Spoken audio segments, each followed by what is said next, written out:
Sembah kula nggih, Den. Heeh, wis tak tampa. Kowe mlayu ngopo? Sampeyan tekan mriki enten apa? Lho, takoni urung takon aku wis genti takon. Kula tak nyuwun pirsa riyen ben ayem mati kula, Den. Sampeyan tekan mriki Madosi sinten? Goleki kowe. modar.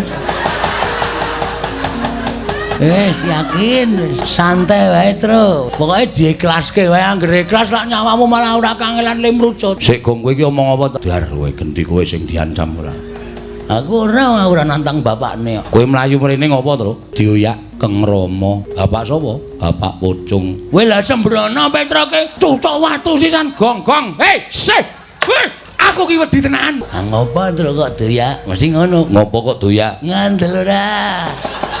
Ayo gek bloko. Anu, mergi kula teng Ndatulaya nantang kalih Keng Rama. Mula kula wani kalih Keng Rama merga Keng Rama nundung Darasedewa. Oh, ngono to. Nggih. Nyuwun ngapunten. Bari paksa kula wantun kan Keng Rama. Rasah nangis. Arep mati kok nangis. Ya dimutnya. Mah.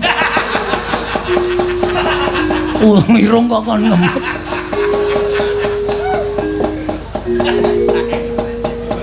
Petruk ki anggere stres sak uni-unine.